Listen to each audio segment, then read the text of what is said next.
Hello and welcome to the Roundtable Podcast. I'm Shogun. We're going to be talking about political systems today.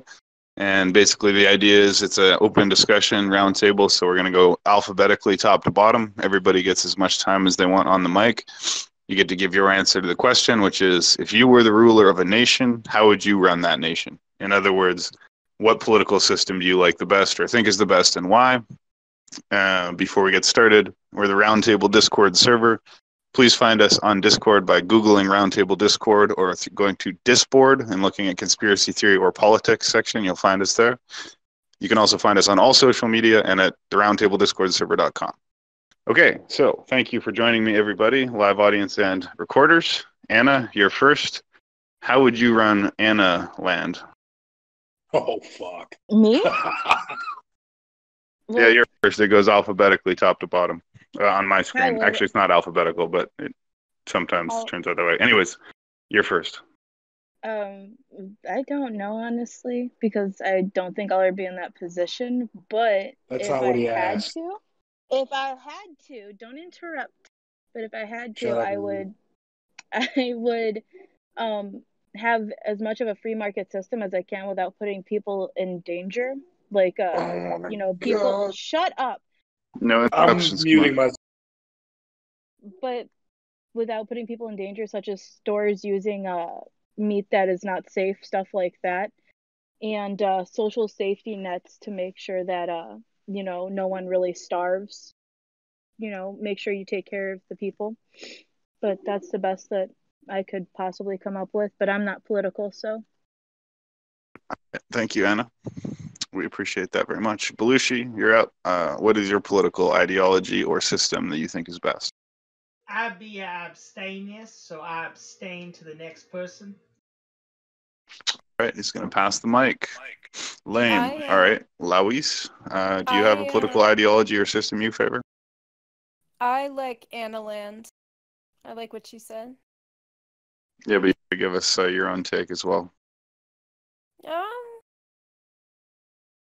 I don't know.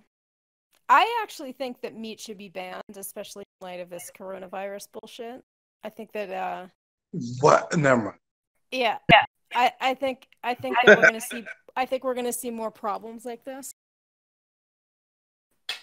with people eating meat and stuff. So I think that it should be banned for that reason, but for other reasons. But yeah, I don't know. I guess I'm not very political either. I just kind of wandered in here to hear what other people had to say. I like to listen. So, all right, I'll pass the mic. Well, thank you. Magical Bomb, you're up. So is he too high? Are you too high, bro? So no, I'm just fine. I'm flying just high. In fact, Magical Land would be just that, a land of magic where everyone gets whatever the fuck they want. No, but seriously, I really haven't put too much thought into it, but I feel like I'd be leaning more towards like an anarcho-technocratic kind of society. Let the strongest fight it out. Whoever wins, let the weakest fall to the wayside. And, let everything sort itself out. But, I mean, that's all I got for right now.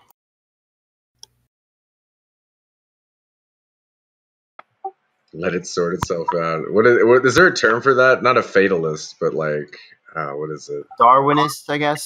Darwinist, yeah. That would be, yeah. We could, I saw Crypt just came in, if you'd like to let him speak. No, we're going, yeah, that's right. Thank you.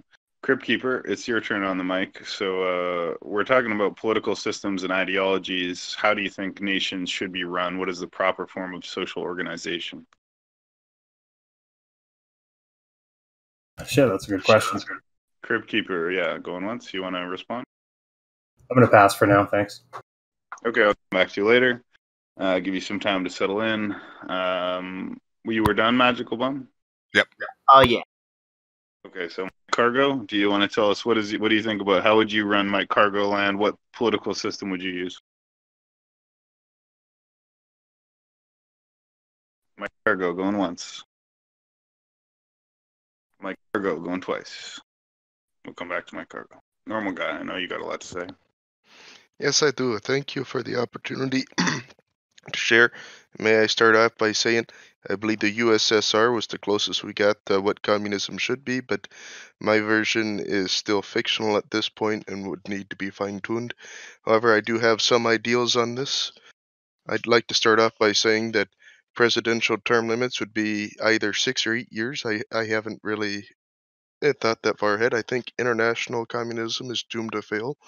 However, regional communism or one nation communism, I think, can work. I would like to see a system where transgressors against the people would be a loss of citizenship or executed. I only believe at death penalty at the top state level. It's got to be a transgression against the entire people. I would also like to say rape would be punishable by sterilization or again getting rid of them from the country. I don't believe those are people that you can truly call your brother, your fellow men. They're willing to transgress against you in such a way. I think there would be things like we would need meritocratic system. Absolutely, everyone is on the base level is equal except for party members. Party members rise up. The problem I see most importantly is getting party members to hand over the reins and allowing true meritocracy. This is another flaw, but this is something I would hope we would be able to overcome. I would very much love to see Francia Rodriguez. I abhor ethnic neighborhoods. I think everyone should be dispersed among each other. We should be one people, no division. I would like to see banning of same race marriage. I want to see one homogenous group. I am very much in favor of Ho Chi Minh. If our neighbor is weaker than us and it's a threat to us, we should have no problem like Vietnam invading Cambodia. I don't see anything wrong with that. They were both communist states. I also like a lot of Nicolas Ceausescu of Romania. I'm not sure if I would totally like to see abortion ban, but definitely it would still be legal for cases like rape and where the mother's life is in danger. I would also like to see, who else was it I love? Stalin and Trotsky I'm split on because obviously Trotsky got an ice pick to the back of the head, but definitely political criminals like journalists and people trying to disrupt the unity of the country and the party, like we see in American politicians, those would be up against the wall. I know that's very harsh to say, but that is my personal feeling. And I would like to see friendships to be long lasting and not to be of economic benefit as we see so often in our society as it stands now. Karl Marx himself stated this as a problem for capitalist societies. I don't want to become socialist. I would like true communism. I don't want a split between state and private. I believe that is too many problems and corruption as we see in China. I have a few other points, but I wasn't all collected for it. This is just all the top off my head. Yeah, and that's my stance. Strong military, but unlike the USSR, I would not want our production to be solely on more production, manufacturing just the equipment to have a false economy. I would actually like our economy to be focused on ourselves, providing better lives for its citizens, instead of just more production and military equipment. Well, fuck me sideways. So we're now going to go back a step to Richard Dawson, who joined the room more recently. Good to see you, my friend. So this is a roundtable open discussion event. So everybody gets a full turn on the mic, no time limit. You get to answer the question as elaborately or as quick, concisely as you want. The question is essentially, if you ran your own nation, how would you run the government? Or to put it another way, what political system do you prefer? Or what political ideology do you think is best? All right, can you guys hear me? Absolutely. All right, I would probably go with a parliamentary government with a mixed economy, similar to Denmark and the UK. I think presidential systems have lots of issues, especially if you have the government, the legislative and the executive So I think parliamentary system works well. In terms of elections, it would either be proportional representation or similar to Australia's ranked choice method. I would probably go with a ranked choice myself. And I would say there should be a strong private sector making the decisions about how many clothes should be made, how many shoes should be made. Those are obviously not in the government's purview, but strategic sectors like the military, obviously police, fire protection, healthcare should be overseen by the government, either controlled care like the UK or have the government like an insurance company like Canada. I'd probably go with the Canadian model. Let's see what else. Yeah, and I would have a capital society, but have a strong social safety net. Anything else you want to add before you pass the mic, sir? I know you're knowledgeable about politics, so give us one more round of elaboration. I'm not so keen on the jury system. I think knowledgeable people of the law, such as retired judges and attorneys, would be a better makeup. I think the primary system, well, in the parliamentary system, you can't really have a primary. Yeah, that's it for now. All right, thank you very much. Next up in line will be, again, a backstep. To Haste. Haste, do you want to tell us about your ideal system of government? Haste, going once. Haste, do you want your turn? We'll come back to him later. Dawson, Mike Cargo, you there? You want to talk? Mike's not there. That brings us to NSA. NSA, what would be your ideal system of government, or what do you want to say about political ideologies? Oh, man. So, I mean, I look far out into the future, right? So I'm kind of a utopian anarchist where we wouldn't require government at all. But to get to that point, there's many phases and steps you'd have to go through, obviously. I think the United States had it right for the most part in regards to the human rights aspect and the civil liberties things that were going on, even though it got bastardized like everything does.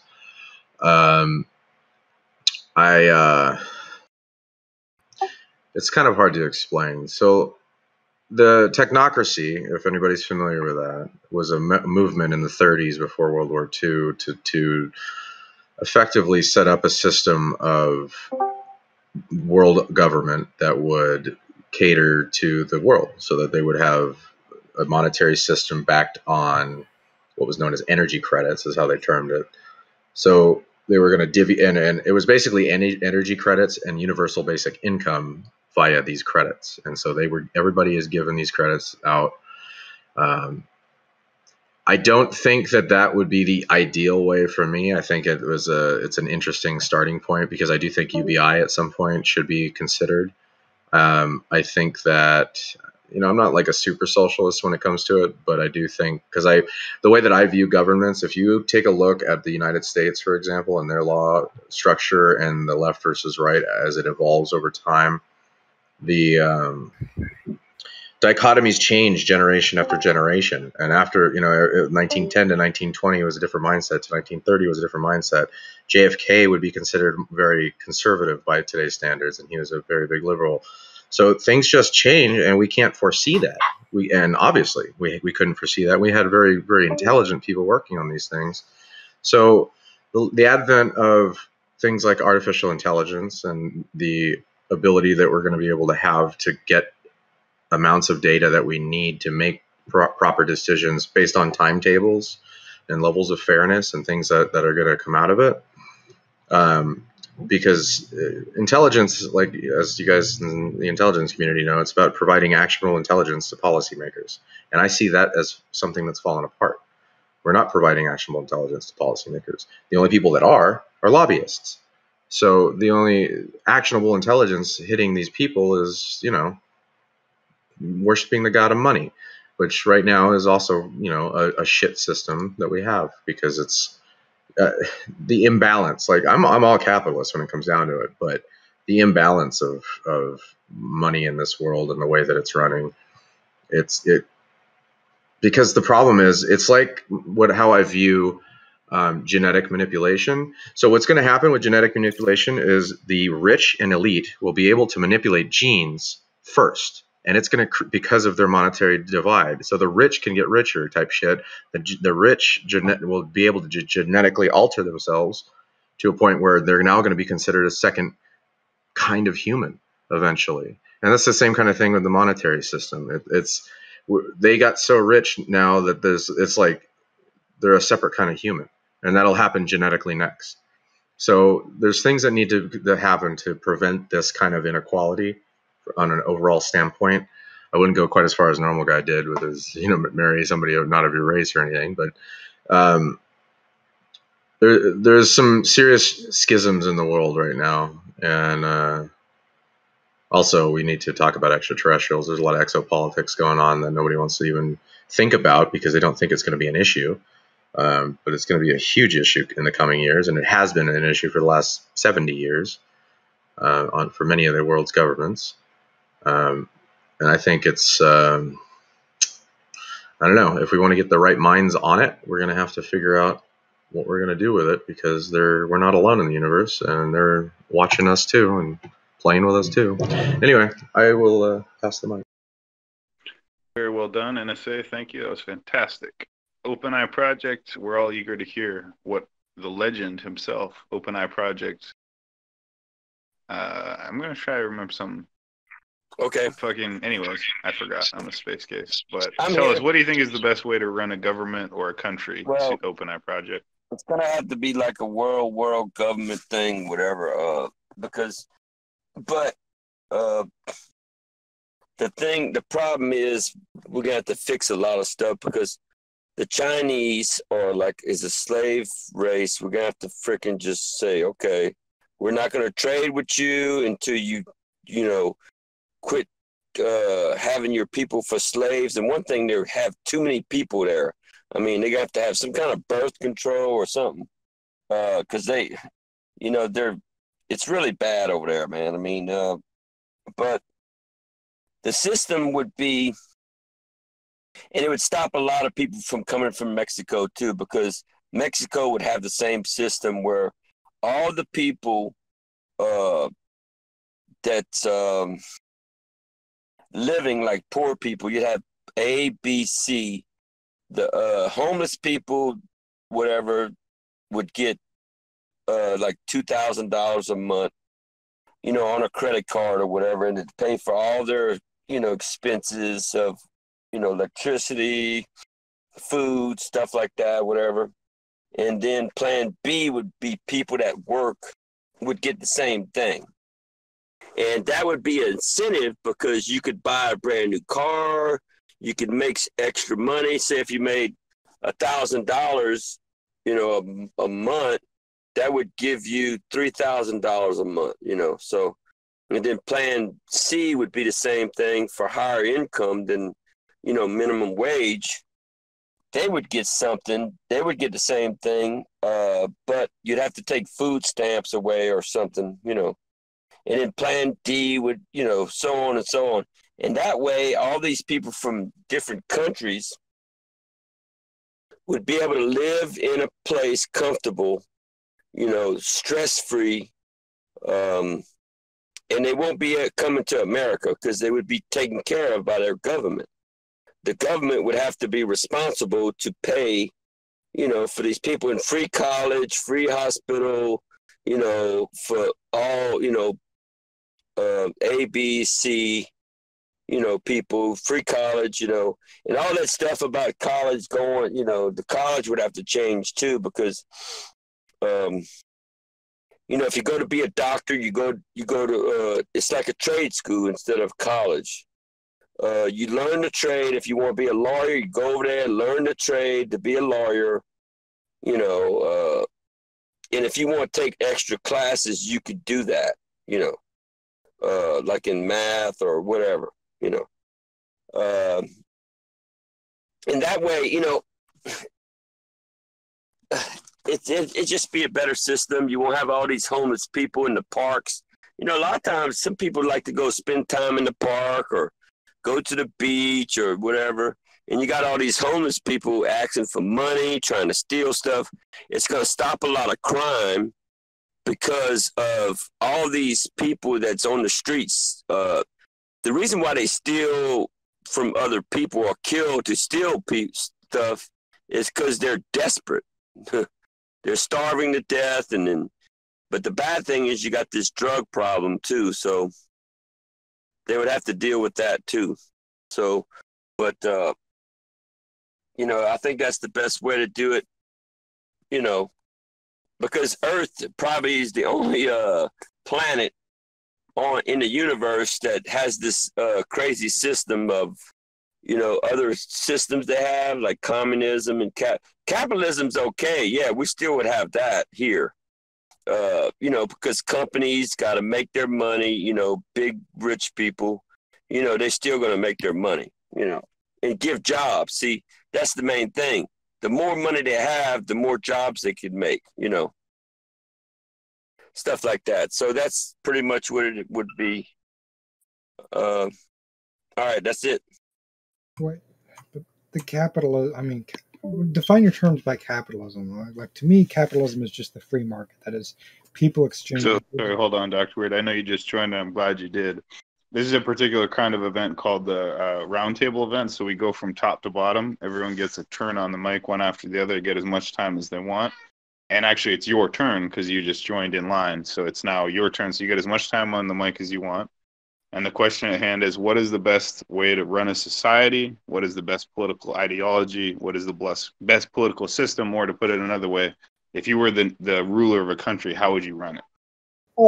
The best thing to do is to allow people to run their own lives and to allow natural selection and via the shouldering of personal responsibility onto the individuals to determine who is meritocratic enough to be able to properly survive and thrive and who is not.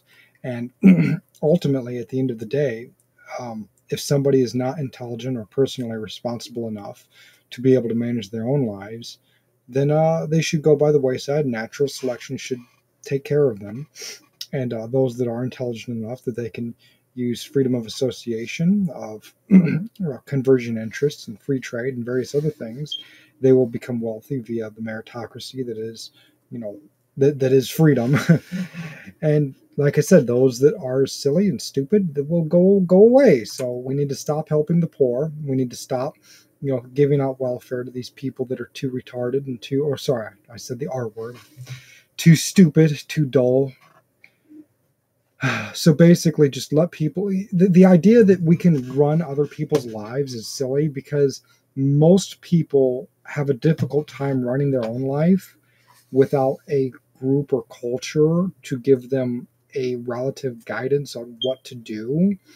And the idea that we can find one or a few people that are so vastly intelligent that they're capable of not only running their own lives efficiently, but also everyone else's, is absolutely silly and ridiculous. You know, we've seen historical precedents, you know, kingdoms, dictatorships, all these different things.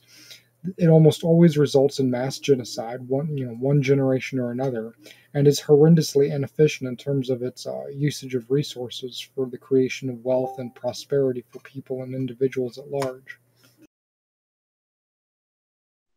Excellent. Anything else you want to add before you pass the mic for now? Basically, morality doesn't exist. Might makes right is the natural fact of the universe. Most people center their all politics is fundamentally self-interest. That's the one thing. If there's one thing I want to get across to everyone, is that all politics is self-interest. People, that are left-leaning, communists and socialists, they argue for equality because they argue that competition is cruel and unfair, and this is because competition creates winners and losers.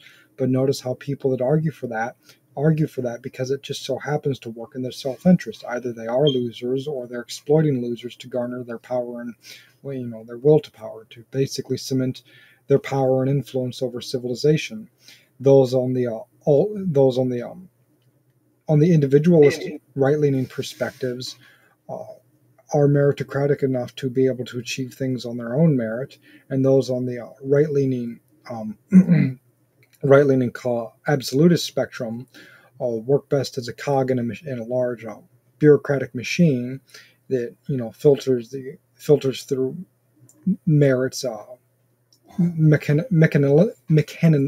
mechanistically rather than naturally. So all politics is self-interest, and all self-interest serves to masturbate the ego. Okay, thank you. Very interesting indeed. Haste, one more chance on the mic. Do you want it? Going once? Going twice? Going three times? Luis, would you like to speak this time? Did Luis already go? I already went, No. actually. You had your turn? I'm sorry, I thought you passed for some reason. Never born, never die, my friend. Good to see you. Do you want to speak about politics and what you think is the best system of government? Once. Never born, never die. Going twice, going three times. Okay. Pass, pass. Hey, it's my old friend Phil. Haven't seen you in a long time, brother. Hey. How are you? Pretty good. See you again. So, today we're doing a roundtable. It's your turn. You get as long as you want on the mic. And the question is, how would you run a country? What's the best system of government? What's the best ideology politically? Oh, wow. I would actually defer to someone else because I do not know much about this, and this isn't really my focus. Okay. Well, we'll pass you for now. You can listen, and then we'll give you one more chance later if you want to say anything. Bedivere is muted. Dougleton is deafened.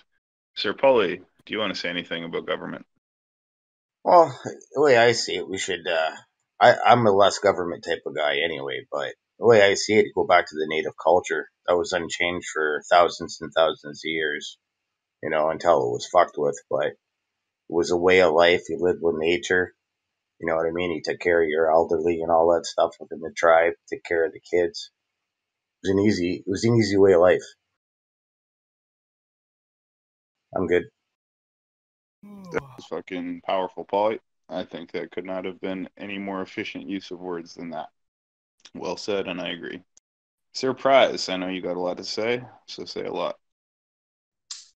So say a lot. Oh my God. Well, I'll try to keep this as brief as possible.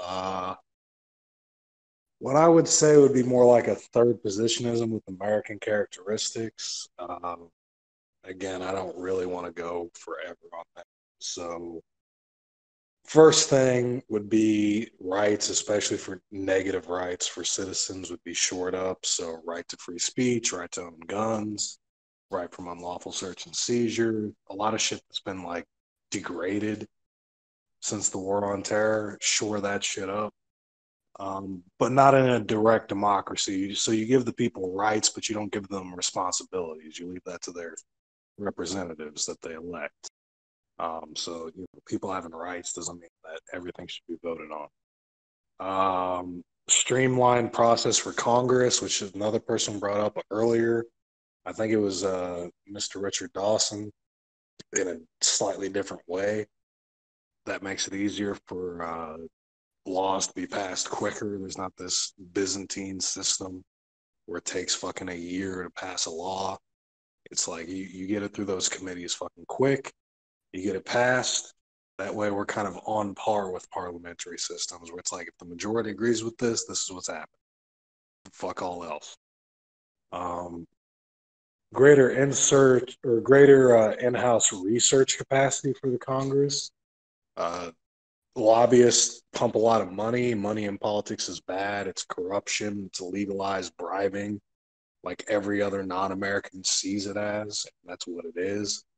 But it's not just the money. It's also the expertise, because we're so private sector focused. It's like, well, if I'm going to make a law, I got to consult the people that are in it. And then people in that industry basically get to write that law. That's corruption. So Congress basically needs its own in-house ability to research topics without having to go to fucking Goldman Sachs on advice on how to write a banking law. So, we can go into that later, deeper if anyone wants, but basically make Congress more self-sufficient so they're not so dependent on private sector industries to make laws. I would make stronger labor laws. We can go into that later because there's a lot of shit with that. But basically, you don't need a UBI. You don't need to just cut people a check for staying home if you make work pay. And that means resurrecting a lot of shit that we've gotten away with or that we've done away with for average American workers. And that can be from the janitor on up to the guy that's making $150,000 a year. I mean, there's all kinds of shit you can do to actually make work worth it so that you're not in a situation where you're like, well, what if we just gave them $1,000 a month? No, what if we just made work not fucking hell that actually paid and had wages that kept up with inflation? Again, we won't go into all that, but, stronger labor laws. That's the cliff. I would say government control of strategic sectors. I don't think government needs to be into, what a baker is doing or what someone who's like a dry cleaner. Like, that's not the government's business. I will agree with conservatives on that. But there's a reason why democracies act the way they do in wartime. I mean, me and Shogun are probably the only people with a militaristic mindset on this, but you wouldn't work out 3 days before a fight. Like, you stay working. All right, well, why would my freedom be an argument until a war? Why not just you don't have to have like a full lockdown, like a draft and total government control and planning, 24/7. But you would definitely want government control on the shit that matters. Again, not small businesses, which employs 98% of Americans, but on certain industries, when World War II kicks off, Britain, France, and the United States aren't going to say, oh, your freedom's at stake, so we're just going to have you go as you please, and we're just going to do this haphazard social Darwinist private sector system. No, they lock that shit down because their lives depend on it. So why wouldn't you have a version of that all the time? It's common sense. What works in war, to a sense, works in. To a sense, I mean, again, you wouldn't do it fully for peacetime, but in a sense, again, like I said, you wouldn't just work out. If you're an MMA player, or fighter, you wouldn't work out only when a fight is coming up. You would stay in shape. So when it comes to strategic industries, I think nations should stay in shape. You don't just let the free market do what the fuck it wants, and then you have to try to call those chickens back home whenever you need them. No, fuck that. Just keep them in control. Again, where it makes sense. Strong defense and intelligence support. I know that NSA would probably disagree with that, but you need a strong. Hey. No, hold on. Hey, we can refute this later, but strong defense, strong intelligence. You need to know how to defend yourself to the best of your ability. Don't skimp on defense and don't skimp on intelligence. Doesn't mean do weird shit with the CIA, but it does mean know what's going on. So fund that well. Global support for like-minded movements. In my particular country's case, we are a revolutionary nation. We're the first nation ever to kick off a colonial oppressor. I think that we should support that. Not be constantly trying to plug holes when a revolution arises, but actually be, in support of it. Our own history shows this. Ho Chi Minh was a great admirer of the U.S. Declaration of Independence. He wrote a letter to Woodrow Wilson, which that motherfucker ignored. And, 40 years later, he was owning our shit in Vietnam. What's his name? Fidel Castro. He was an admirer of the United States. He was a friend of the United States. He toured the U.S. in 1959. But then we turned on him, and he was a pain in our ass till he died like 5 years ago. So support revolutionary movements. Get ahead of that shit. Be where the people are at, just like we were. It doesn't matter if they're left or right. Don't worry about that. If they want to do some land reform, who cares? But we're the first revolutionary nation. Let's support revolutions where it makes sense. And I'm going long, so the last thing I would say would be probably a more redistributive tax policy, because You provide for the general prosperity, like the Romans found out, which they fought forever. They had 2 civil wars. They killed politicians over this. But they found out that if the poor weren't spending all their money on bread, they had more money to spend on luxury goods that boosted the economy. When you allow a corrupt oligarchy to form and you just say, oh, well, whoever has the most money is the most genetically capable. Well, A, you're fucking yourself over because whatever the supply side of your economy is doing, the demand side's failing because people have less and less money. They're going into more and more debt. Those debts create bubbles. Those bubbles pop. You have recession after recession. You just degrade over time. The people are spending all their shit on essential items. They don't have anything for the extra shit that actually drives an economy.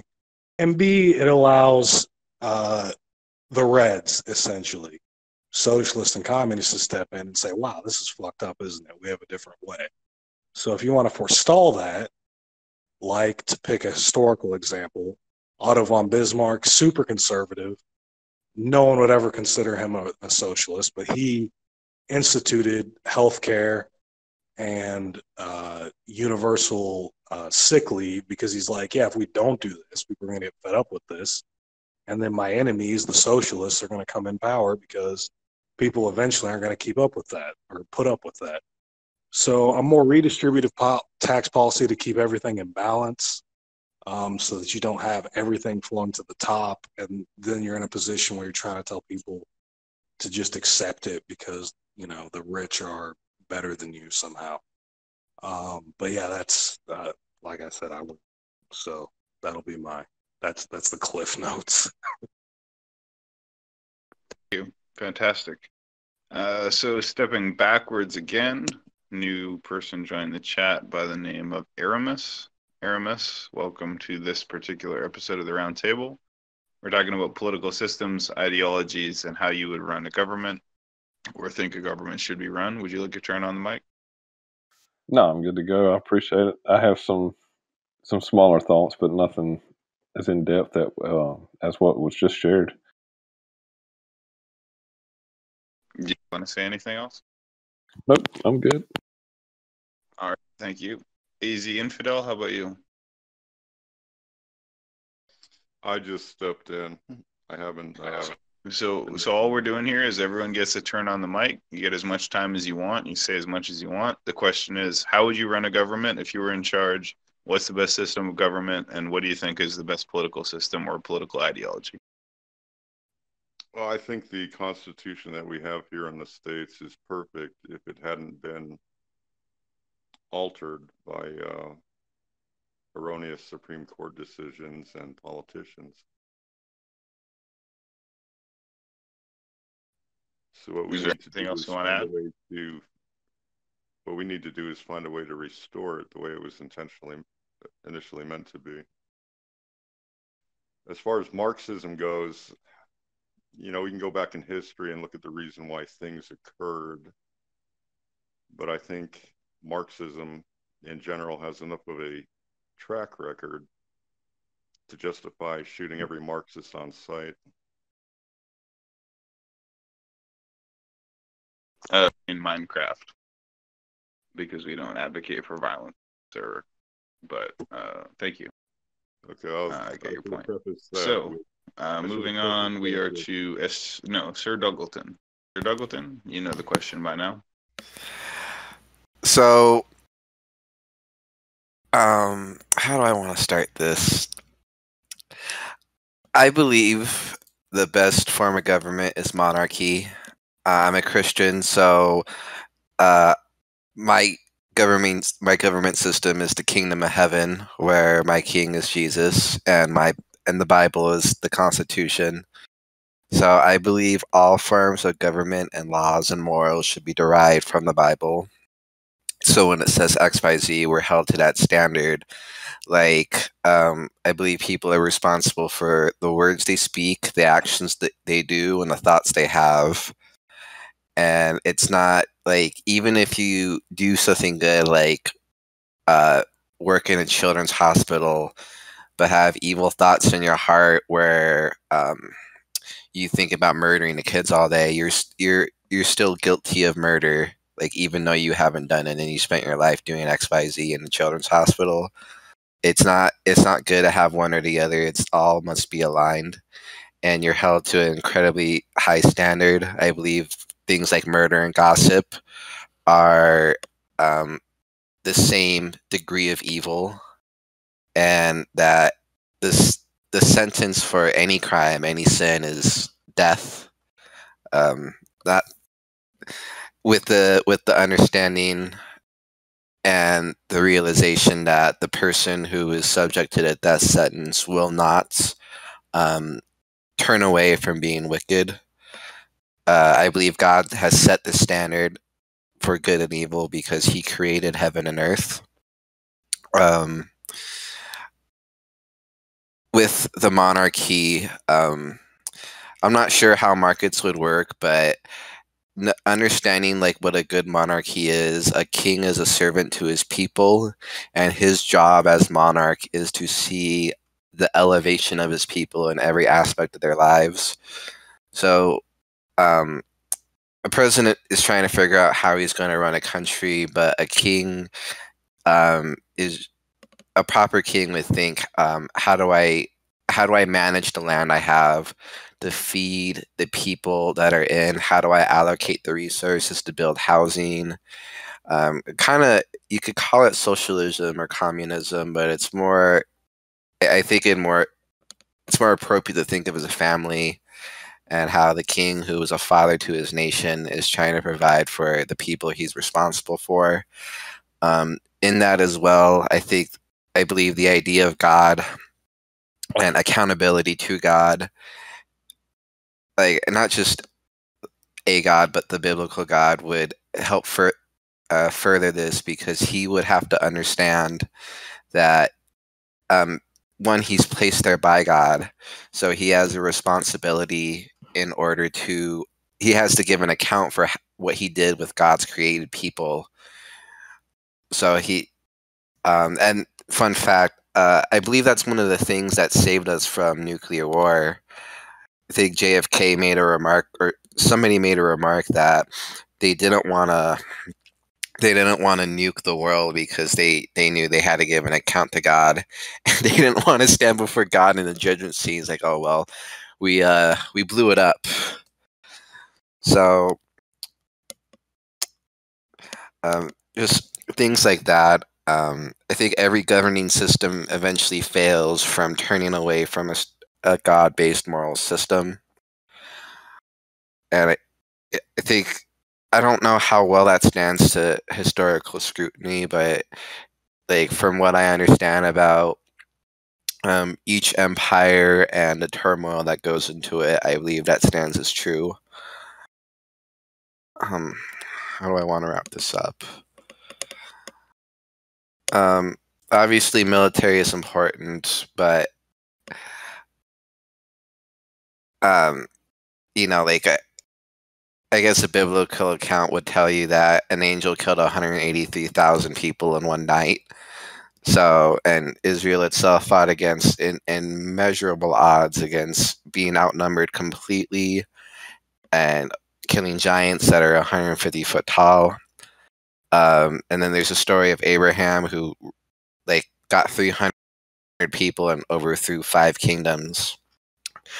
So military power is secondary in when you are like really living a life or under the governance of the kingdom of heaven. The way kings should be chosen should be, I don't know, through prayer, and the way a king should run his nation is one with following the Bible, but a series of elected and chosen council members. And people can vote and bring matters before a king, but ultimately it's a king should be raised from birth and given training on how to run a nation and who he's accountable to. And I think that's about it. Are we allowed to ask All right. questions? Thank you very much, Sir Dougleton. We have 2 new joins. I'm sorry for the people who are later on the list waiting for their turn, and new people keep joining ahead of you, but I have to go through the list or I'll get confused of who had their turn. Now, Morturi, welcome. We're doing a roundtable. You're just telling us, if you want your turn, what you think about politics, what's the best political system, political ideology, or how you'd run a country. Would you like a turn? It's okay, man. This is my first time. I'm just gonna hang out and listen to y'all. Yes, I should give you a turn. Just listen. I'll come back to you later after you've heard a few people, and you can decide if you want to weigh in. Richter, do you want to turn now? Do you want to listen for a bit? I'll come back to you. I listen for a bit. So that will take us then to Sir Wolf. I don't know if you get on the mic much. Do you want to take a turn on the mic, Sir Wolf? Going once, going twice, going thrice. STL?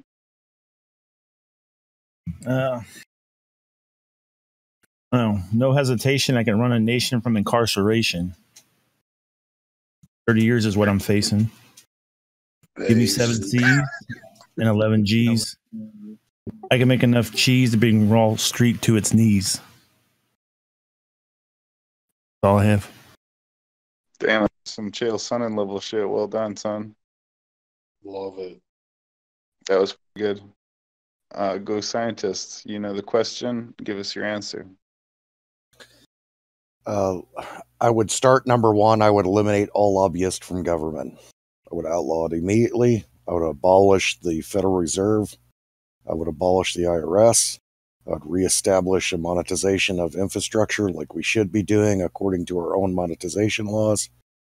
I would eliminate the petroleum-based economic system that we have globally, reinvest into true alternative forms of technology and energies so that we can actually bring forth a better society. I would take Congress and give it term limits of a minimum of 4 years, possibly 6 years, but after that, you're not allowed to run anymore. I would definitely go back to the use of the concept of the separation of church and state in actually what the law states. I would eliminate the tax process that we have or the economic tax structure that we have and go to a flat tax system.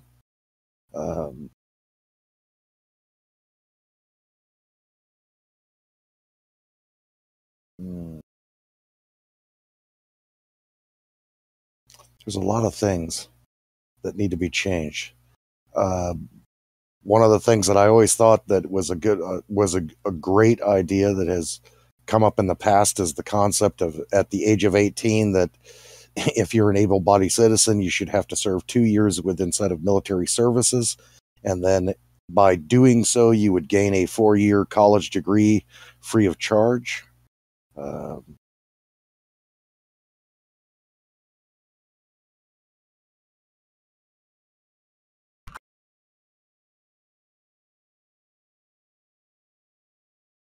I'm trying to think of any other real important things because our current structure is fairly decent. It's just been bastardized.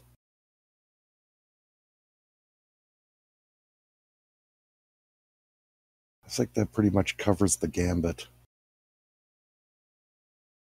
All right, thank you, Go Scientist. Excellent. And Tracker Sucker, do you want to turn at the... Wait, Ghost Scientist didn't want to say anything? He just said a bunch of stuff. Did you want to say any more, Ghost Scientist? Sorry, that's done. Sorry. Never mind. Sorry. I thought he had more. No, he just finished. Tracker Sucker? Are you Heiser? So my whole view on things pretty much is, and I was raised a certain way, where if you can't afford something, you don't deserve something. So I think the fact that, and I know this goes a long way with if you're dying of something and a company has a certain medication or procedure that can fix you, then government needs to step in and make it affordable. But for instance, I'm out of work right now. I'm on unemployment. I can't afford my medication because it's too much. It's $300 a month. I can't afford it. I don't deserve that medication. I need to find an alternate way around that. If it was going to kill me, then government needs to step in and say, hey, you need to bring the price down. Or if government can't step in, then there's something I need to do. If I want to live a certain quality of life, I need to change my lifestyle. And that all goes along with if you're an idiot and you don't wear a condom and you have 10 kids, that's your problem. You're an idiot. I don't feel like the people that don't take preventative measures to have things happen should be given assistance. I'm a very huge believer in low government, minimal government. Let companies do what they want to do, because companies know how to make money. It's not the government's job to tell you how to make money, and I don't think the government should come in and take any money that you make. Like the federal income tax, I don't understand it. It makes no sense to me. It makes no sense to me whatsoever. Why should the government come in and take money that I make? For what? Like, if there are certain programs that need to be put in place, then have it put in place. But if I give you $3,000 or $5,000 a year in federal income tax, and you only use 4,000 of it, then tell me you only use 4,000 of it. But their whole view on it is, well, then we might need that money next year. Well, if you didn't need it this year, then you're not going to need it next year. You probably did something right to make it so you didn't need that. If you said, well, I'm going to take that money and put it into a holding bank and keep it to the side, but if we don't use it in a year, then we're going to give it back to you because we didn't spend it. I feel honesty in what is it? Honesty in reporting is what I've always been told. If you're honest in what you do, nothing's going to hurt you. But small government, I think, is better. I don't think we should get involved. If you can't afford something, you don't deserve it, which sounds kind of fucked up to some people. But if you think about it, if I can't afford to have a nice car, then I don't deserve a nice car. It's like there's always going to be poor people. There's always going to be rich people. There's always going to be people in the middle class. I'm in the middle class. I'm a truck driver. Like, there's certain things I'm going to be able to afford and things I'm not going to be able to. I can't afford to have the desk doctor. I can't afford to go to the dentist every week to get my teeth fixed. I can't afford it. I don't deserve it. So when people say things, it's like, well, that's not right. There should be universal health care. No, it's universal health care to the point where everyone can access it. But if you can't afford the health care, you don't deserve it. So that's how I see things. The bottom line is you can't afford it. You can't afford it. You don't deserve it.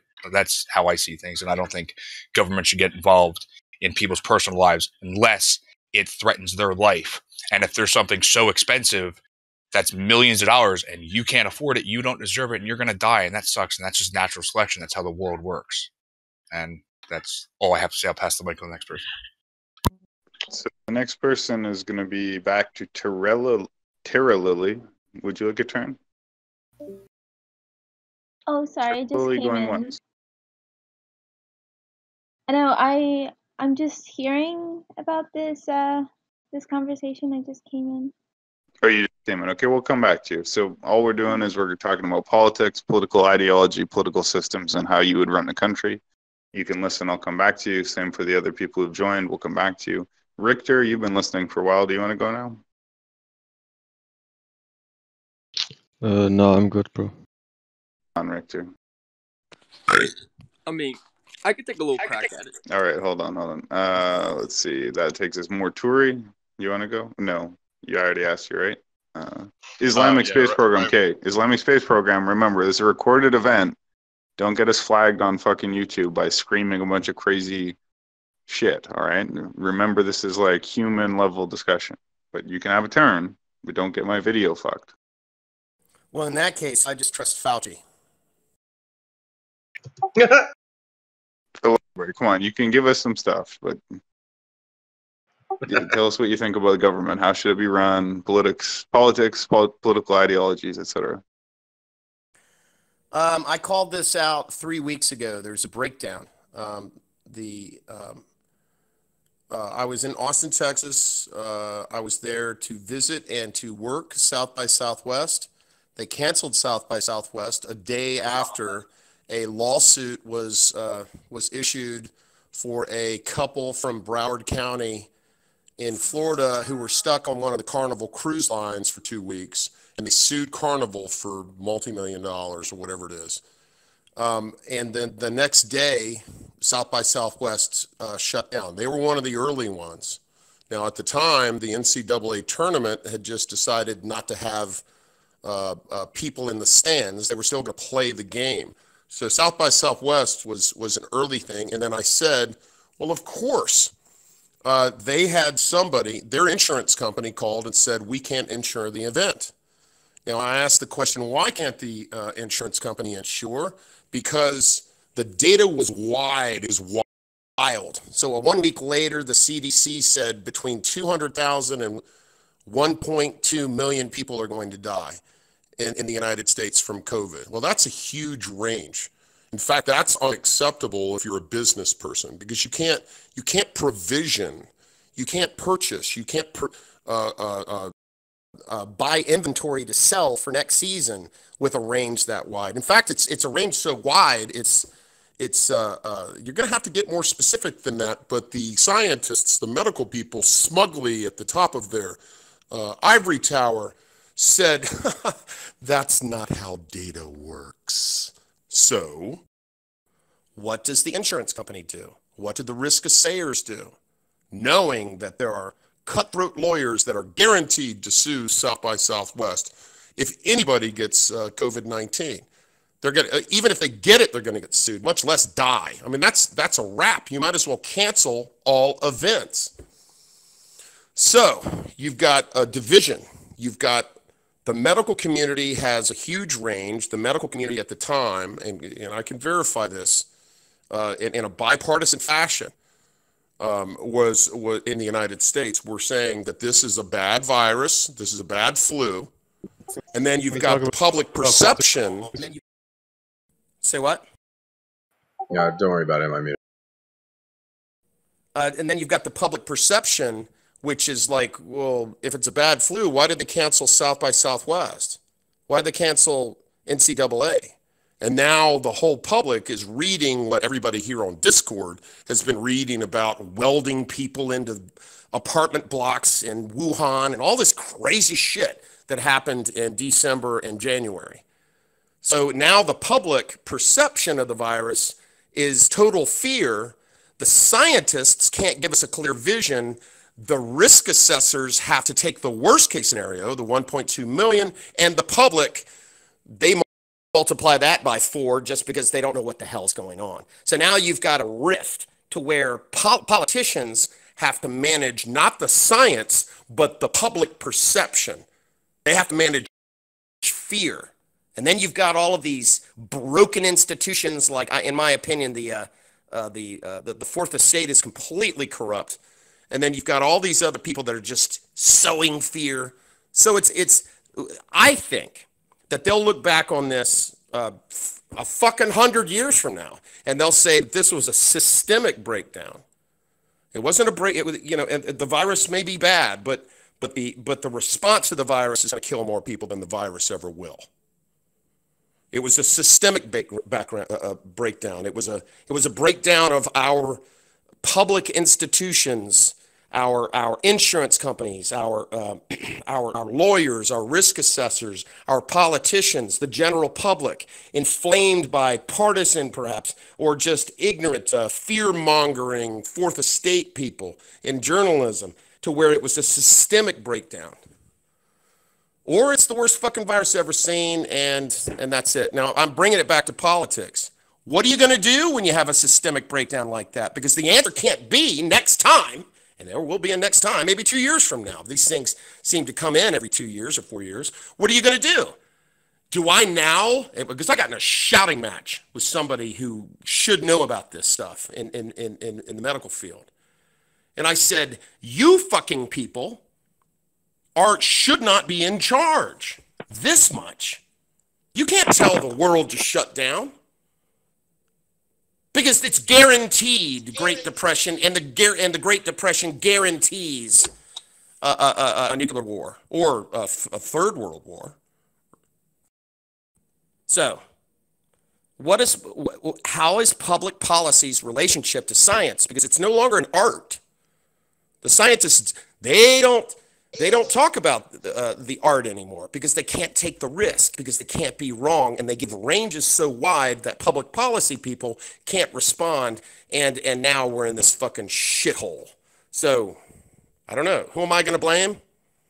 How do you blame a system breakdown? There's nobody to go to jail under those circumstances. Is that so? Politics. What does politics have to do with this? Because this is the story. You guys want to talk about flat tax? Then a fucking 2018 called. They want their fucking concerns back. And that's it. Thank you very much, ISP. Wonderful stuff. Ralph. Well, we'll come to you, Ralph, because I think you just joined the room, so I'll let you listen. I'll come back to you. Triad Supreme. Let's rockin'. Would you like a turn on the mic, sir? Yeah, I mean, honestly, I'll just keep it quick. I'm gonna have to go back to what NSA was saying about his breakdown of it, and I couldn't agree more with what he had said earlier. Did you want to add anything else? No, I think he hit the nail on the head with exactly how I feel. All right, then. Thank you. Prophet Wanksy came in recent. We'll skip you for now. Come back to you, Valen. I think you have some words, my fellow Mountie, my fellow Canadian, it would seem.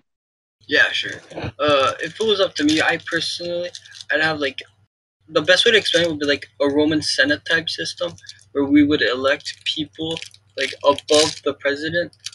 Like if it were like a presidential system, but like a Roman Senate type system where you have a 4-year term. After that, you're done. You can't for a lifetime. There's no ifs, ands, or buts about it. You're out. And that way, I think they wouldn't embed a deep state where you have the same dude who gave the inauguration, who gave the letter to Trump, Obama, Bush, and I think Clinton. He all gave the same. Here's the president's speech. Like you telling me that dude doesn't have power over them? Of course he does. And I personally, I'm more of laissez-faire approach, or just let us do what we want. Like the government has minimal authority over us. Like there's some things I don't agree with, but I'm like, yeah, screw it. Like I like guns, and I say, you know what? Let people have guns, because it's like here in Canada, where I live in Quebec, we had the mosque shootings with a hunting rifle. People are freaking out, like, oh my god, how did that happen? But it was like, yeah, it legalized some guns, but the dude had 5 clips. He had it set up, because in Canada you can't have more than 5 rounds in a clip. He had it set up so when he empties one, it's already in the thing, and he killed so many people there. So I think it's more of a let people do what they want to do and decentralize the government, pretty much. That's my idea on it. Thank you, Valen. So, moving on, it is Weaverbot's turn. Hey, all right. I'll try to make this brief, but I don't know if it's possible. So, I believe in a world that is hierarchical, and that a hierarchy is based through metric systems and merit, essentially. So if your ability, not just your ability, but your merit and use of the ability is good, then you get a position, a rank, an authority, And the best person, will obviously be at the top. And essentially, I believe in a completely globalist, technocratic society. I believe that there should be one global leader, absolutely. That is the only solution to end all wars. There's no other solution. Everything else is a lie. You need absolute servitude from the other nations. Not in a horrible way, like in the federal system, like, the states and the federal governments. Give up your army, pay your taxes, be integrated, and be subject to our laws. That's it. And after that, you can do whatever the hell you want on your own. I don't really give a shit. Of course, you have to be subject to the laws, which is derived from science, and I'll tell you what that means. So essentially, I believe our destiny here is to ensure the survival of humanity. Not just humanity, survival of life. The goal of life is to ensure its survival. That is the key. Self-replication, continuity of life. So if that is our prime motive, that is our primal goal, I think all of our laws should be based on that and that only. Very mathematically. And of course, I believe that as a nation, as a global order, we need to have something that drives us. So what I believe drives us is 2 things. One is a great war, but not against another nation, but against ignorance and stupidity. Okay, I believe our spiritual quest should be science, philosophy, art, order, wisdom, harmony, truth. I believe in complete eugenics. I believe everything should be managed. I believe biolife should be managed. I believe that should be broken down to mammals, humans. I believe the environment should be managed. I believe the weather should be managed. I believe energy should be managed. I believe every resource should be managed. I believe everything on Earth should be cataloged and managed technocratically based on science and based on the laws which ensures survival of life as a whole. I believe that we should use more computer integration in society. I believe that it is absolutely essential for us to be a society based on science for a couple of reasons. One, science is always changing, which is good. That means that, you know what, there's no stagnation. It's always evolving, going to the next state, next stage, never stops. The next level will be even better, beyond what you can even imagine at the moment. I want a world that will lead to God. And by God, I mean the singularity. I want to ensure that we will reach the singularity because I believe the singularity is the next form of life. I believe the singularity's destiny is to carry the torch of life and to ensure that life continues for eons ahead and fight many battles that we can't even imagine. And what else? Let's see. Oh yeah, laws. So for punishment, I don't necessarily believe in punishment. If you break the law, if you do something that's harmful, I think it should be very like mathematical. You cause X amount of damage, you have to do payback. If you can be rehabbed, then be rehabbed, and that cost of rehab comes out of you and your work, what you do for society. I believe at the age of 18 or something, every human should be chipped, 100%, and a chip should have a capacitor or something in it that will, be able to kill them on spot if necessary. I think that kind of control is absolutely necessary for society. I believe that it should be celebrated. Like on your 18th birthday, you get a chip, and it's like a celebrated thing in society. Yeah, I was talking about laws. Yeah. So if you do damage to society, or if let's say you broke you broke through someone's house with a car and you just smashed their door in. So you have to pay for the damages. You have to pay for the psychological damage. Any damage you have done, you have to pay for. Loss of what do you call it? Income or anything of that nature should be all paid for by the criminal. That's it. I don't believe in a society where right now how we pay we spend a lot of money in the private prisons. I think that's horrible.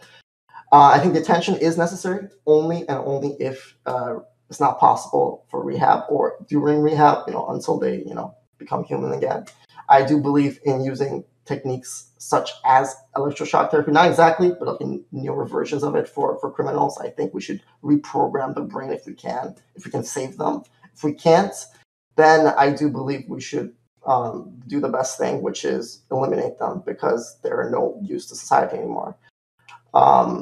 I also believe that if you, no. They can still be a use. Yeah. Okay. So let's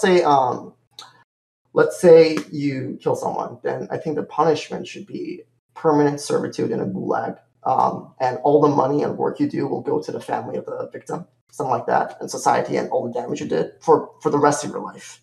And if you don't, you will get shocked with electricity. So you can suffer and torture or pay back. It's your choice. Then I think I said most of. Oh yeah, of course, most important thing, because this is to ensure the survival of life itself. It has to be by definition benevolent, because I don't need to say that it is benevolent, but it obviously has to be benevolent. All right, so that's it. Okay, thank you. My technocratic friend. We'll continue past him to Wetwork, who's been here a little while. Do you want to weigh in on this question? Yep, thank you. Wetwork? Yep. So is my mic good? Can everyone hear me? Yeah, good. So I'll just start, I guess. I think there's been a lot of good things already said. Hopefully I don't repeat a lot of them. I kind of came up with this kind of crazy idea here where I was just kind of brainstorming. But first, I'll start by just saying that I think the system here in the U.S. is well above any other political system or democratic or governmental philosophy that has been seen in the world. But so I would like to see a couple things change. Obviously, someone's already said congressional term limits. Definitely see that. Like probably 8 years, I think, is good enough to where someone has good intentions can make actual meaningful impacts before they have to move on, but not too long where they get sucked into the lobbying and everything else that everyone else has already talked about. So I'll move on from that. I think some state level, like direct populist voting would be an interesting thing to implement. Like it could be something like a mobile app where you literally just get a notification and hit A or B, yes or no, whatever the option is on what's impact your state. I don't think that people have enough influence or impact on what actually goes on state legislators or legislations. Just a simple concept. So we'll move on from that. I think the universal basic income was an interesting theory. However, I would make it like a targeted basic income. So TBI, I guess you could say, which would basically, it's not universal. So if it would only go to people in a under a certain threshold of income, so like maybe $75,000, whatever is equivalent to like sustaining like a high quality of life at that time. But you know, according to like the economic standards of the time, so it can fluctuate over time. But so basically, anyone making less than that threshold would receive the target basic income. However, if you're making more than that, then there's really it'd be unnecessary to have a universal basic income. Okay, thank you. So next is Zetman. He says he's AFK. Free Spirit, would you like a turn? Free Spirit going once, going twice. No thanks, I'm just listening in. All right, then Soul Diver, would you like a turn on government? Soul Diver going once, going twice, going 3 times. And so going back up, we got Jim Bucks. Do you want to talk about your ideal political system? Jim Bucks. How about CXNT? XNT, Aramis, you don't want to go? No, I'm good to go, brother. Well, I guess it's just, Ralph, do you want to turn? I get these seeds. Yeah, sure. I'll take a little whack at it. Ideal system of government, beyond self-government, which, you know, and that's something that's built in whether or not you choose to use it.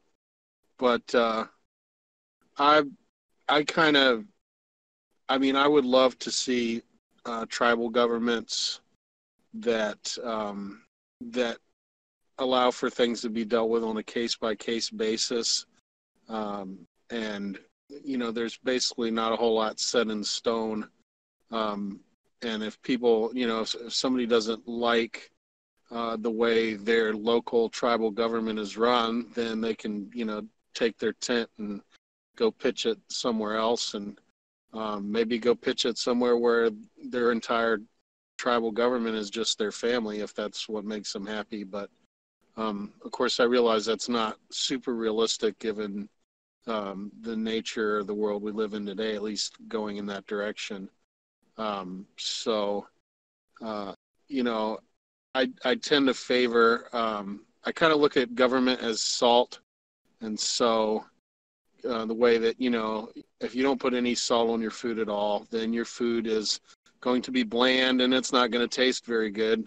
This is kind of a bad analogy, but you'll have to forgive that. But anyway, just a little bit, or small amount of salt is fine. Then as you begin adding more and more salt, the food becomes first very disgusting to the taste, and then becomes eventually inedible and will poison you if you keep adding more salt.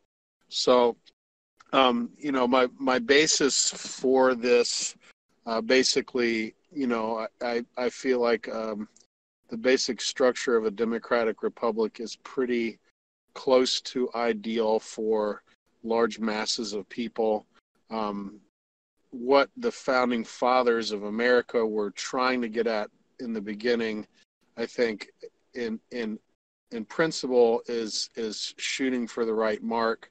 However, I don't believe that the United States could have ever really properly called itself either, a very capitalist system or as close to the ideal as I would like to see. In the beginning, for the first near century, because slavery was codified, in name as being allowed. And so, when you have such a large part of the population, which is not given the ability to self-determine and can be technically owned by other individuals and, controlled completely by them, I feel like that doesn't really have the ability to legitimately call itself a free republic. And then, of course, by the time what we think of when we think of the word slavery, by the time that was made illegal, we were, as a country, basically taking on this broader, perspective of broader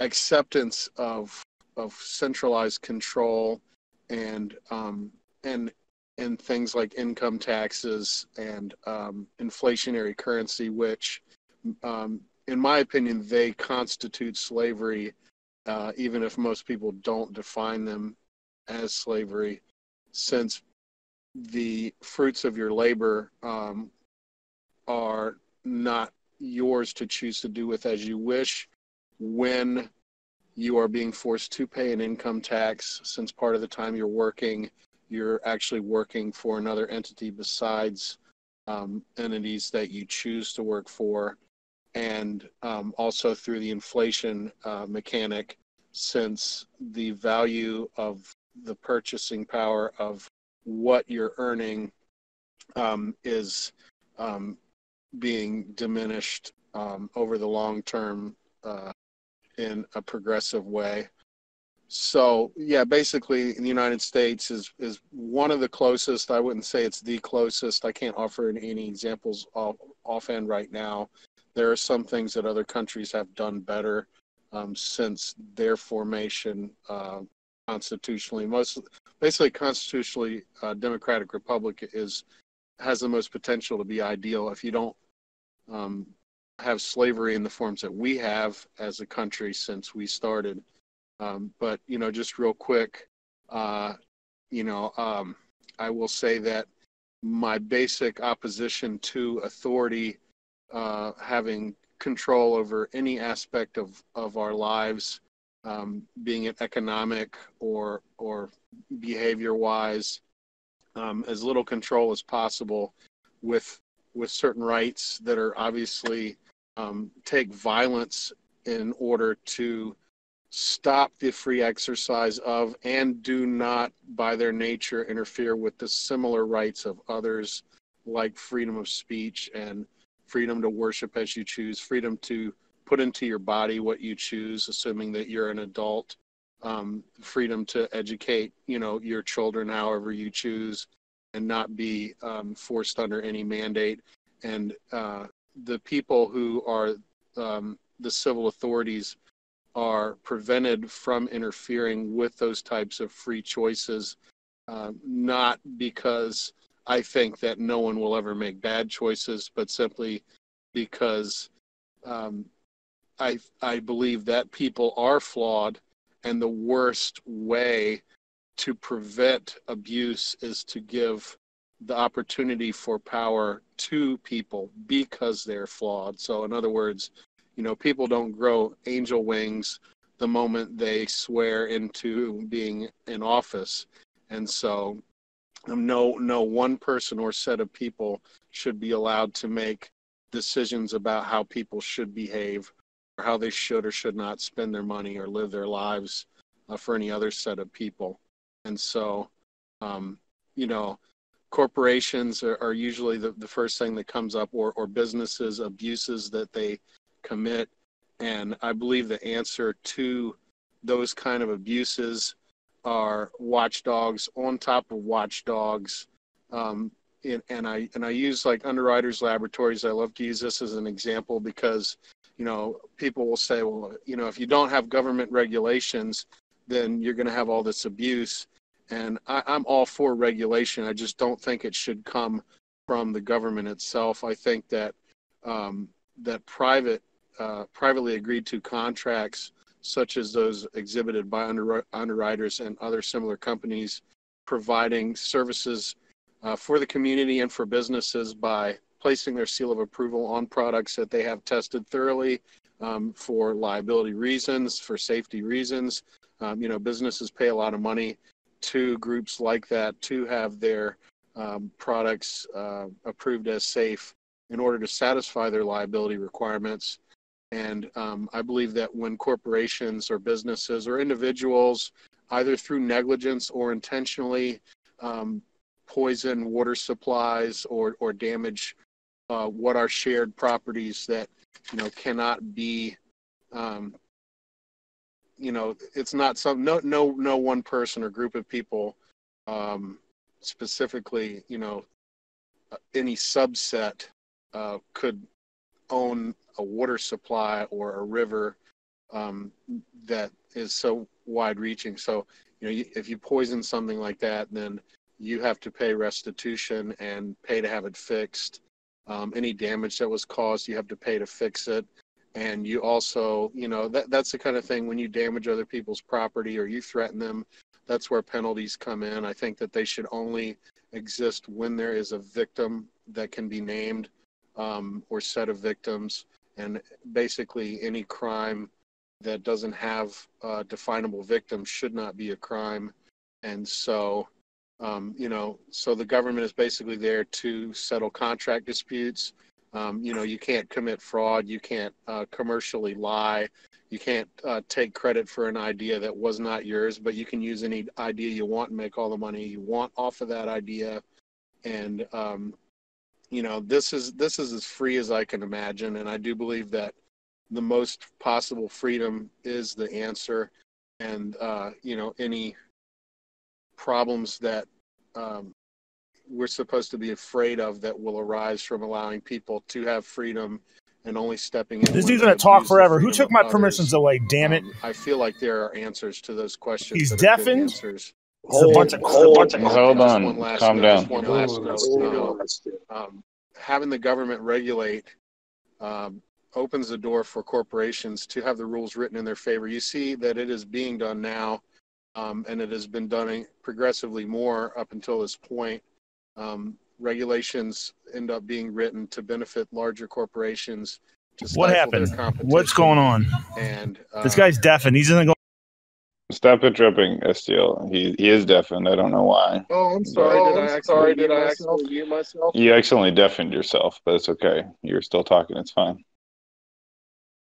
I was almost done. I was just finishing up by saying that you can't really take the influence out of politics, and so anything you try to do to negate that, like ban lobbying or ban political contributions, I don't believe is the answer. I believe that you nip it in the bud by not allowing governments to make sweeping decisions about how people should behave or use their money, or all the regulations can come from the private from private entities, and if you don't trust, I mean, we live in the age of information, and there's more and more cameras everywhere all the time, and we're getting to the point where all these different corporations can be monitored continually, and then the corporations that monitor the corporations can be monitored, and people are choosing to buy things like fair trade coffee and fair trade chocolate, and spend a lot more money for them because they know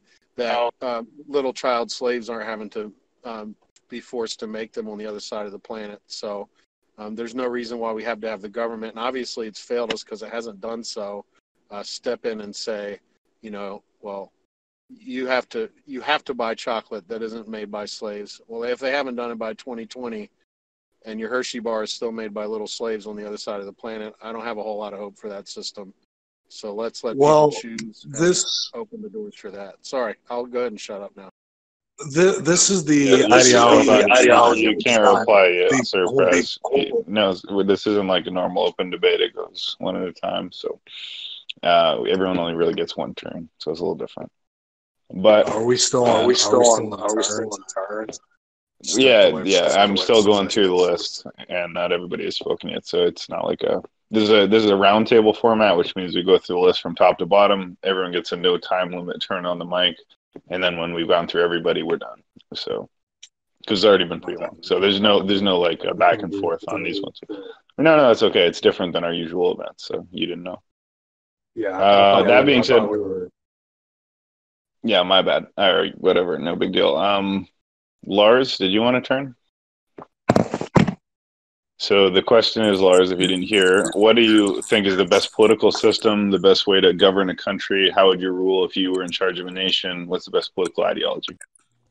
Well, I believe I would give the capitalist ideology another shot, but with a better and updated format of that the individualistic personality that capitalism thrives off of where the harder you work, the farther you get, what's more on your resume, and get you this and that, the other, you have more money, have better insurance, this and that. I think I'll make an economy and try to create an ecosystem of this emotional mindset of everyone and everything is taught independency a lot better than what we're taught here in America, because as of lately, I would say since the start of the 2000s in particular, we have become high target consumers since really the internet really hit. And now we have data mining apps like TikTok. We have Google, stuff like that, stocking up your cookies to try to push and peddle things that you like to get you to buy more, because it's an impulsive personality. People who have shopping addictions, things like that. Oh shit, well, I see what I like, blah, blah, blah, blah. I think I teach more of a mindset of, have more of a declaration, per se, that will teach more of a mindset, and with the laws and with the amendments and with what goes on, to be more of that individual, to be more of that person who's going to strive for it more. And you're still going to have your lower class, you're still going to have your middle class, still going to have your upper class, but I want to try to make it in the sense of the best way I can in schools, in the equal way of, updated books, definitely. I believe every school, I believe that should be main priority for high schools. Updated books, updated learning technology, whatnot.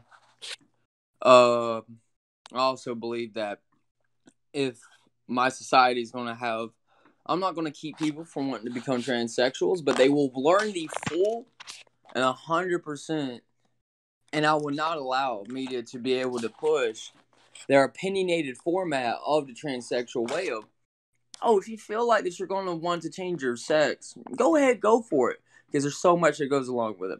Chemical changing of your body format is a huge process, that you had to go through as much less as the physical processes that you're going to have to go through.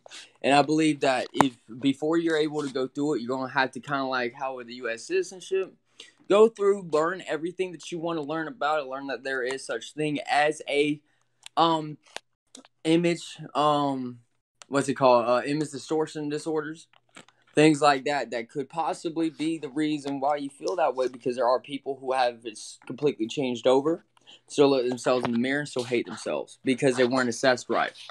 And I don't want to teach that kind of way of where it's like, oh, you feel this kind of way, just go for it. No, I want people to, I want to make sure that I teach in my schools and everything like that, why that might be, what it could possibly also be, what it could be this. If you still want to go through with it after learning about it, go for it. All means, go for it. Because I don't believe anyone should be judged by that mindset, but I also believe that you should not be having the underdeveloped knowledge about it too, just because what you read off of CNN one day gave you a good idea of, hey, maybe I'll love myself now if I do this. Whenever I would say that there's a percentile that don't actually really want to change their sex, and they don't know that. And they have to go through the whole process to learn it. And I don't believe that that's a good thing because I've been so opinionated now. I'll keep media from having argumented sides of you have a conservative side, liberal side. No. They'll have to only put down what the facts are given and only but the facts, no opinionated formats to go along with it. Because that's what news is supposed to be. That's what you're supposed to be learned and taught by news stations is the facts of what happened to the knowledge of those people. And I believe that that should be so. As much less as my government would probably be ran with a more open policy with our people of what goes on around there, what might needs to be done, what might not be done, where all the money goes to that the state puts $1 million into a new highway or something like that into. And there's been times whenever not even 50% of that money went towards the damn highway in the first place. Where the rest of it go to? A lot of people don't know. I'll make sure that's not going to be able to be kept in the dark. And then so it'll keep people from over-debting the state in that sense of spending that much money into it for their own personal gain. And I believe that given those examples right there will kind of give you an idea how I would run my society, but I think I'll try to make it more of a fair assessment of you're going to be given more knowledge than what's given now here in America as a capitalist society. You're going to be given less of a opinionated format, more of a factual formatted evidence of what you see, what goes on with life outside of your own personal life. Because whenever you start preaching opinions as facts, that's whenever shit starts going downhill. I believe so. And that's what really news stations have been starting to become. Import, exports, taxes like that. I would have done the Donald Trump situation, tried to make the shipping taxes equalized. Try to do the best thing that I can to keep, companies here to have their own, inner circle of economy sustaining companies. So we don't have to depend so much on other companies to sustain our own economy. That we can try to at least have more of a percentile of our sustainment towards what goes on in our country than what's going on outside of our country with these companies. And I'll do that through, land taxes, fees, stuff like that. I'll try to make them more fair in to their assessment, what have you, because I believe they'll pay off more in the end. And I'll give those opinions because I don't want to ramble on because I'm trying to be better to not do that. So that's what I'll give so far. There you go. Well done, Lars. Is there anybody who has not yet spoken? Again, I repeat, has not yet spoken, who wishes to speak? I'll go. Go ahead. All right, so I'm going to do some broad strokes here. I'm not going to argue semantics. There's always going to be a smaller level you could go. But, so I'm going to start off with the basis of conservatism nowadays. Small government thing, complete bullshit. Historically, conservatism was about order. Barry Goldwater, an Arizona senator in 1963, basically made the small government thing, and then Reagan came in. Anyway, order is like the number one problem we're having in this country, period. And to elaborate on order, what are we talking about? We're talking about, well, a few things really. So part of it is the multiculturalism aspect. Part of it is the essentially free trade throughout the world and as a whole. I wouldn't mind free trade within a country, but I'm a protectionist economically.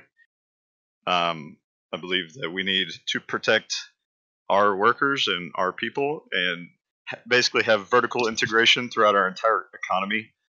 And basically that means, for whoever doesn't know, is like, say you have a car manufacturer in the United States. Well, now with that car manufacturer, you're going to have a company in the United States that will make tires. You'll have a company that does like upholstery. You'll have somebody who does like who makes the metal for that, and fabrication, vertical integration of every aspect of our economy, where we are not dependent on any other country throughout the world for anything that we need. And that has been exasperated and come to light to a lot of people with the recent corona outbreak. Whether, you know, it doesn't seem that bad, but I guess people are taking it seriously.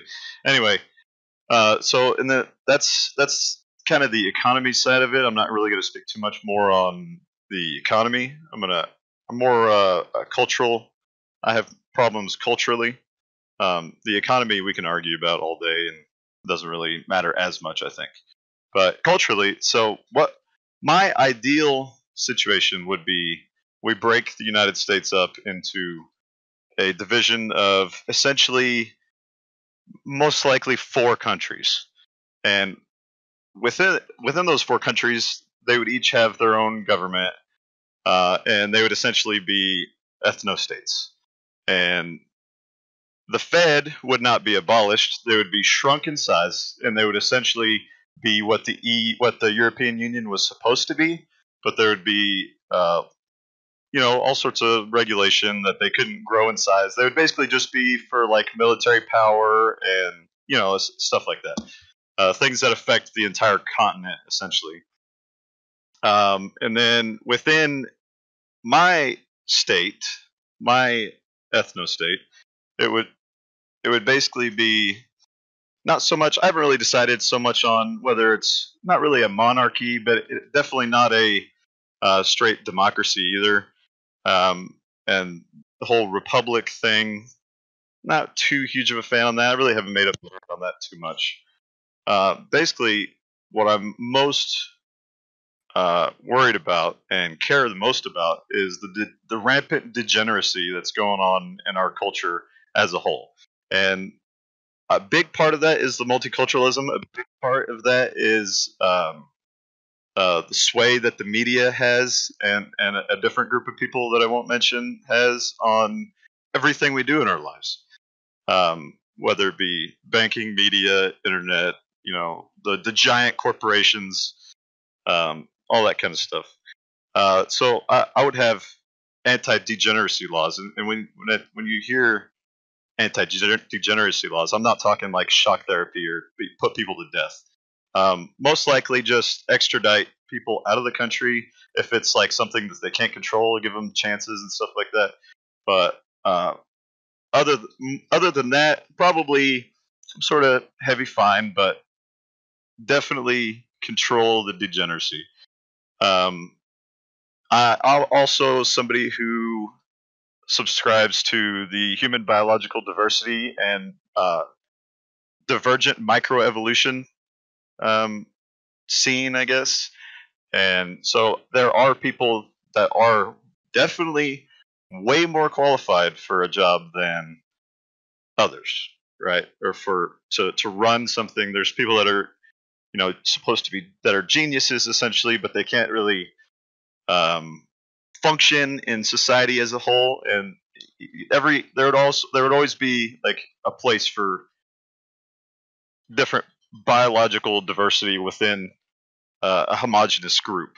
So within that homogenous group, there would be a lot less infighting. There would be high trust. There would be just more engagement as a whole throughout society, and we wouldn't be seeing a lot of the issues we have.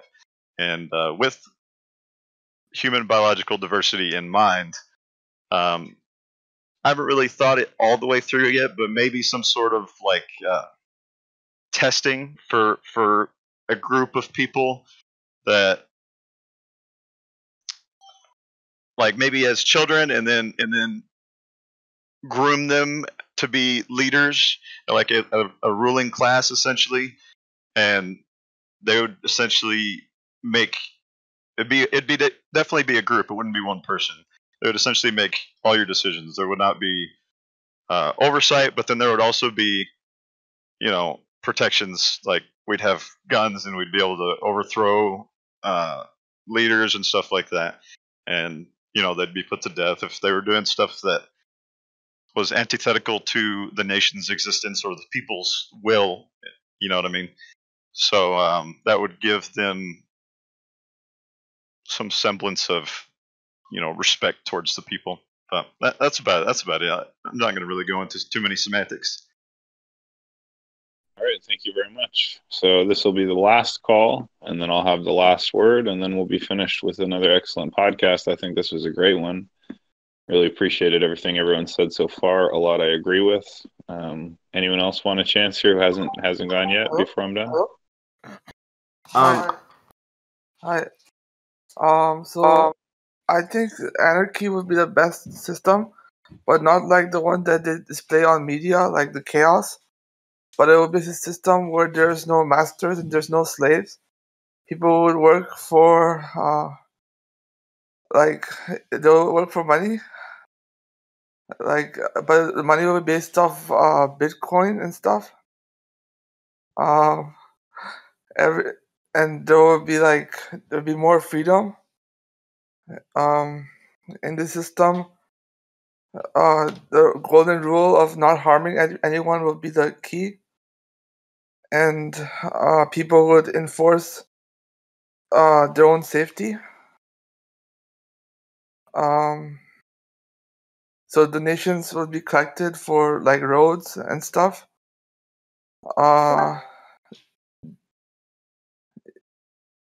And if there's a problem with parties, then they can negotiate it. That's it. Okay, thank you. So I believe that's everybody. Thank you again all for your contributions. Every one of them was excellent. I'm going to just give my quick answer. Well, it may or may not be quick. Everybody please close your mic because there's echo. It's never born, never die, currently echoing. So just close your mic. Thank you. So what I believe in, or Richter, do you want to turn? You sure you don't want to go?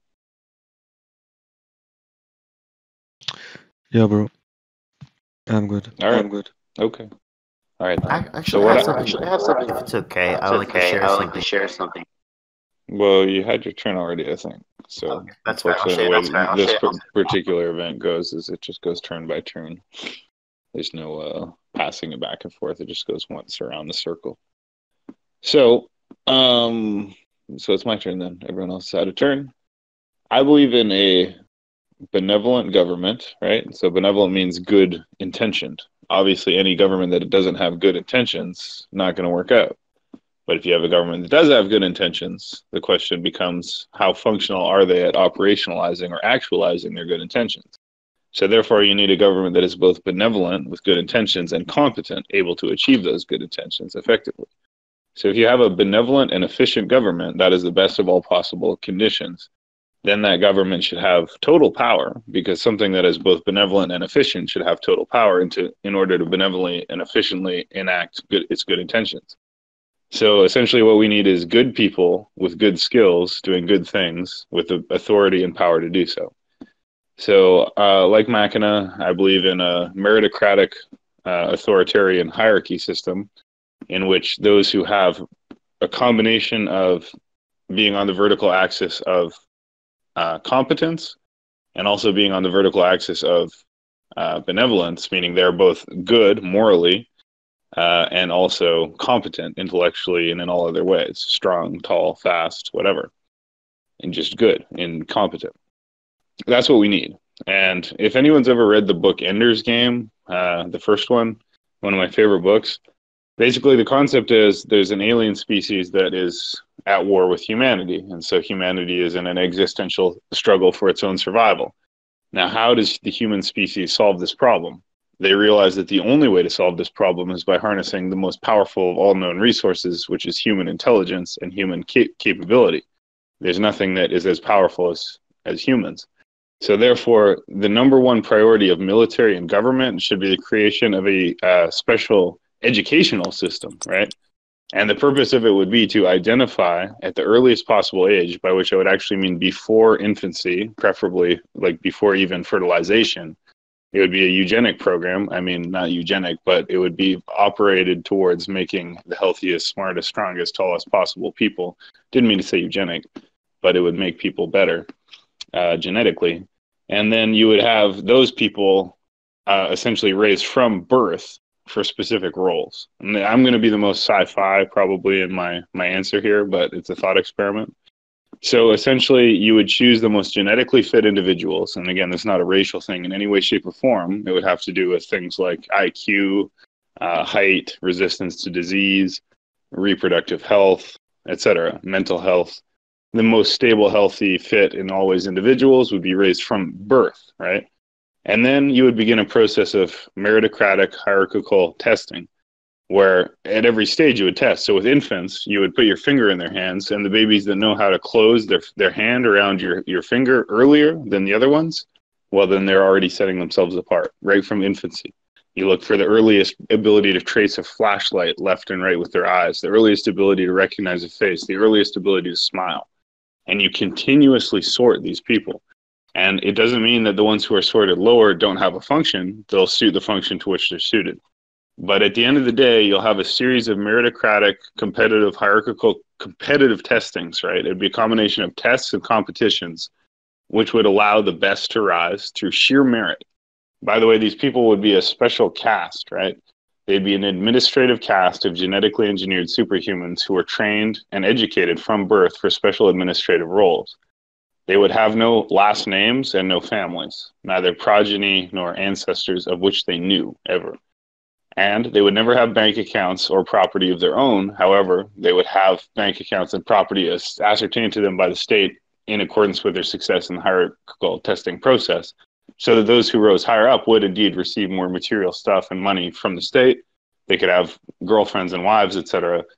The reason for this is two things. One, there's two sources of government corruption. One is nepotism, which is the desire to preference your own progeny and hand power to your children, even if your children aren't the best choice. Therefore, the elites can never know their own children, because otherwise they'll preference their own children. They can never know their own parents, or they'll be loyal to their families. These are nepotism, right? We don't want that. We want them to be loyal only to the state, and the state means the people. So they're only loyal to the people. But those who succeed will be more compensated. But they'll never have their own bank accounts, so they can't take bribes, because the two sources of corruption in government are nepotism and greed. So you have to remove these two things. Also, all government administrative class people would have to be videotaped 24/7, because that's the only way to prevent corruption, absolutely. Everything would be publicly reviewable by a group of people who would be in charge over these people. And that would be necessary because they'd be super geniuses. And if we let super geniuses go rogue, they'll destroy society. Therefore, they'd have to be constantly tagged and collared, etc. Nevertheless, they'd be rich and powerful and control everything. They'd have a whole series of competitive tests.